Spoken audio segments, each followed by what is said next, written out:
பகவான் ஸ்ரீ விஸ்வநாதர் அவருடைய ஸ்ரீமத் விஸ்வோபனிஷதம் பாகம் 3 போதனை எண் 492 போதனா நாள் 11/10/1980 சனிக்கிழமை.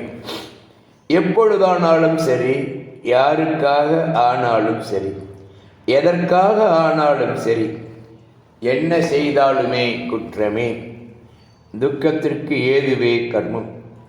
ஆனால் செய்வோன் நான் என்று அகங்கரித்து செய்யவில்லை, நான் சாட்சியே என்ற அபிமானத்துடன் நடைபெறும் செயல் பந்தமோ துக்கமோ தராது.